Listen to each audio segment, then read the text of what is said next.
16 श्राद्ध में, श्राद्ध पक्ष में, घर में अगर गंगा का जल हो, आपके घर में अगर गंगा जल रखा हो, श्राद्ध पक्ष में तुलसी के क्यारे के पास में एक छोटी सी कटोरी रखकर घर का कोई भी व्यक्ति, चाहे महिला हो, पुरुष हो, पुत्रवधू हो, बच्चे हों, कोई भी हथेली में गंगा जल लेकर अपने पूर्वजों का स्मरण कर और वो गंगा जल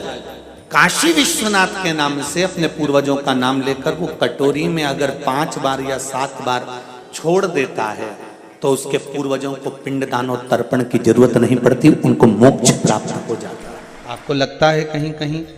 कि मेरे पितर मुझ पर क्रोध कर रहे हैं? आपको कभी कभी लगे कि मेरे ऊपर पितृ दोष लगा हुआ है या पितरों का श्राप लगा हुआ है, या हमारे यहाँ पर लोग अधोगति में ज़्यादा मर जाते हैं, हमारे यहाँ ये काम ज़्यादा हो जाता है, तो निवेदन है, श्राद्ध पक्ष चल रहा है, प्रयास करिएगा।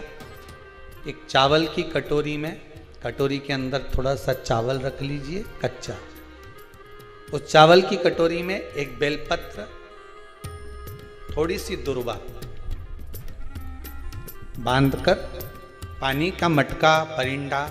या जहां अपना रसोई घर में जल रखते हो, उस कटोरी को वहां पर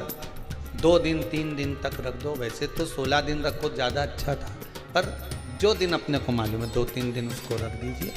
घी का दिया लगाइए। 3 दिन के बाद में उस दुर्वा को, उस बेलपत्र को शिव बाबा को ले जाकर समर्पित कर दो। चावल पूरे घर में घुमाने के बाद चिड़िया को या नदी में या किसी जीव को प्रदान कर दो। महाराज, पितृदोष के निवारण का सुंदर तरीका। कल आपको कथा में कहा था,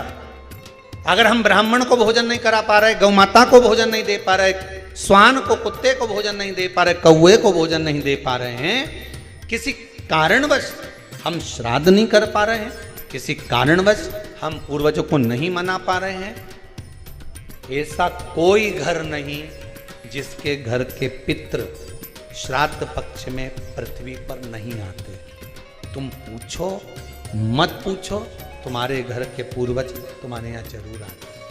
दरवाजे पर आकर खड़े होते हैं पितृ, दरवाजे पर आकर हमारे घर के पितृ खड़े होते हैं, स्मरण करते हैं कि हमको यहाँ से कुछ भाग प्राप्त होगा, कुछ मिल जाएगा। श्राद्ध पक्ष में सारा भोजन कोई भी लगाकर ब्राह्मण को जिमाए, उससे मतलब नहीं है, पर श्राद्ध पक्ष में तिथि पर, श्राद्ध में या अन्य तिथि पर, बरसी आदि तिथि पर